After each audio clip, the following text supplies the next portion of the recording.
Okay, so welcome back. We're continuing where we left off from day one. And the last thing that you had to do was this example 3B on the notes. You had to find the other endpoint, given one endpoint and a midpoint. So my one endpoint was 2, 5. My midpoint was 5, 1. And we need to find the new one, X and Y.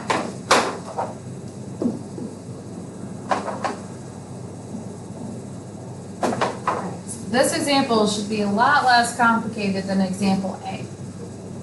So again, figure out X and figure out Y. We start by looking at my X values. How did I get from 2 to 5? I had to go 3 units to the right, so I added 3. So now to figure out X, I start at 5. I'm trying to get to X, so I do 5 plus 3, which is 8. So that X is 8. Okay. I'm repeating this now using the Y's. How do I get from 5 to 1? Well, I needed to go 4 units backward. So I'm subtracting 4. So I continue where I left off. I'm at 1. I need to go back another 4 units. I need to subtract 4. That's going to get me to Y. So what is Y? 1 minus 4 is equal to a negative 3. So my Y is negative 3. And that is my midpoint. One more example and summary, and then you will actually have your homework assignment and the rest of the time to work on it. So looking at number 4, what is the measure of line segment PR if Q is the midpoint of PR? So I have a line segment, and I have this bit of important information. I know Q is the midpoint, so what does that mean? That means it divides it into 2 equal pieces. There's a couple of ways we could do this. What I thought was the simplest is that since they're the same, I know this is also 6 minus the 3x. So you can use the segment addition for it and do 6 minus 3x plus 6 minus 3x is equal to 14x plus 2. I went with, well, I have 2 pieces that are 6 minus 3x long, and that it comes to a total of 14x plus 2. Because that's all addition is multiplication is repeated addition. So I chose to multiply by 2 instead of adding them. So we do our distributive property. 6 times 2 is 12. And 2 times a negative 3x makes a negative 6x. And we need to finish solving for x. We do that first by getting all our x's on the left side. So since I have a positive 14x, I would move it to the left side with subtraction.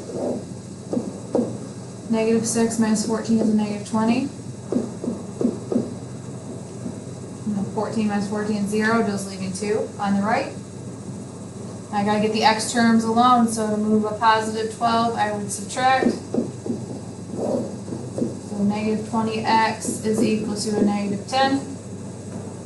And finally, pick the x by itself, undo multiplication with division. And find that x is equal to 1/2 or 0.5. So am I done with my question? Always gotta look. And it's asking you what is the measure of PR. That's what you need to find, so we are not done. PR, that's the length of the entire segment from P to R. So I'm going to use this and figure out that length. It's 14x plus 2, but I just found out that x is 1/2. So what is half of 14? Half of 14 is 7. 7 plus 2. PR is 9.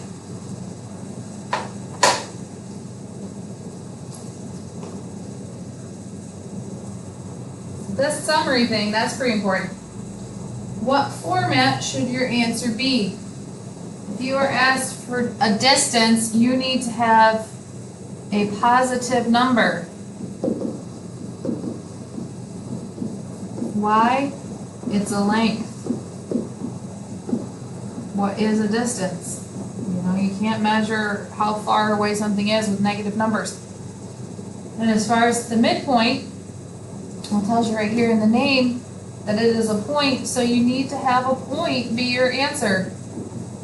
If you don't, you've done it wrong. And it's right there in the name. It tells you need to have a point in the format. It should be like an ordered pair, ready to go. So turning to our homework page, we're doing some practice. Number 1 is just counting off of the number line. We're doing 1A, 1B. 2 is using the midpoint formula to find the midpoint. And again, that midpoint formula tells you to average the x's and average the y's to find that middle, that midpoint. So I should see you plugging in and getting your solution same way that we did on the notes, and then having an ordered pair listed. So for example, if I do this one with my midpoint formula, averaging my x's, so 2 plus 8 divided by 2, and then averaging my y's, so 5 plus 7 divided by 2. 2 plus 8 makes 10. And I need to do 10 divided by 2, which is 5. 5 plus 7 is 12. And I need to do 12 divided by 2, which is 6. So I should see that work. That's how you would do this correctly.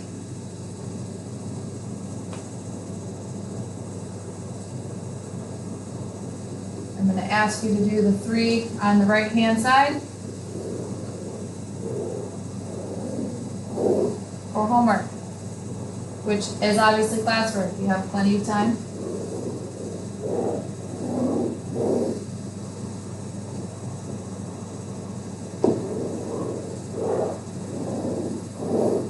Okay. And then turning to the next page. Now you are finding the coordinates of the missing endpoint with a hint to draw the picture. So the reason I say to draw the picture is just because it gives you something to kind of work with. I have an endpoint of 2, 5 and a midpoint of 3, 4. I'm trying to find this x and y. So I start by looking at my x's. How do I move from 2 to 3, because these are the x's? Well, that's a distance of a positive 1. I moved 1 in a positive direction. Oops, so that the x coordinate of that missing endpoint is a 1. Then I need to look at the y's. How do I do this movement? How did I go from 5 to 4? Well, again, it was 1 unit, but this time I went left, I went backward. So, I think I said something wrong here. Let me go back. Looking at the x's again, I screwed up. So looking at the x's again, I had to think, how did I get from 2 to 3? I went right 1. Well, to find that endpoint, I need to start over then. Take this 3, do this pattern, which was adding 1. And that will get me my x. So 3 plus 1, endpoint is 4. Coming back for the y's. So again, I have a y of 5, and then I moved to a y of 4. How did I do that? I went back 1 unit.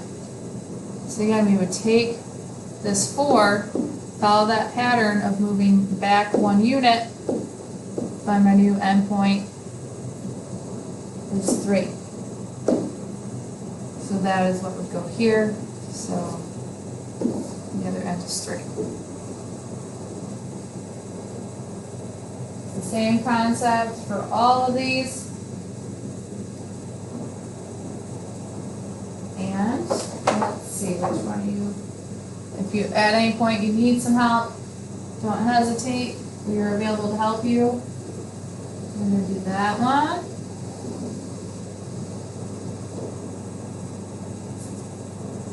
And this one.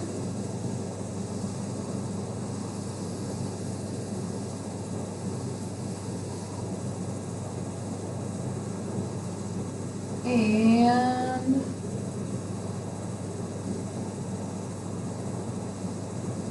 this one.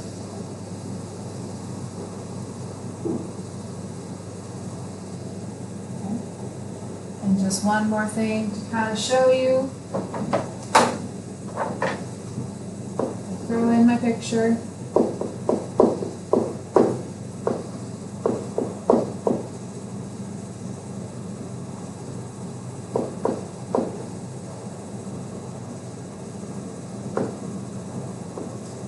You find that missing endpoint. This should be logically making absolutely no sense because they're all the same points that would not even be aligned at all. This is why I skipped this question. We don't like it. Down here, just to show one more time walking through how to do this, but also to show you possibly a different way of seeing it. I have my endpoint of 0, 4, my midpoint of 5, 3.5, and I need to figure out my x and y. So to figure out my x's, I started there and ended there. How did I go from 0 to 5? I moved right 5 units. So off to the side here, this midpoint, actually not even off to the side, this midpoint up at the top where it was originally given to me, I'm now going to put that plus 5 here under the x because I got to move from that point to my new one. Then, looking at my y's, I'm going from 4 to a 3.5. So 4 to 3.5. Alright, so which direction did I go? Right or left? Since the number got smaller, I know I went left. So if you can't see it, you can say, okay, so what is 4 minus 3.5? And your calculator gives you a 0.5. And again, this is going to come up here to the original midpoint. My y was 3.5. And now I'm going to subtract 0.5. Doing this will give me my new endpoint. So 5 plus 5, that gives me 10. 3.5 minus 0.5 gives me 3. This question is done. So if it's a little less messy to you this way, great. If you liked it better the other way, go back and rewatch. And if you need me to work with you and show you either algebraically or just keep helping you practice through this, let me know. Make sure you're advocating for yourself. You've seen the entire assignment. It's due at the end of the period.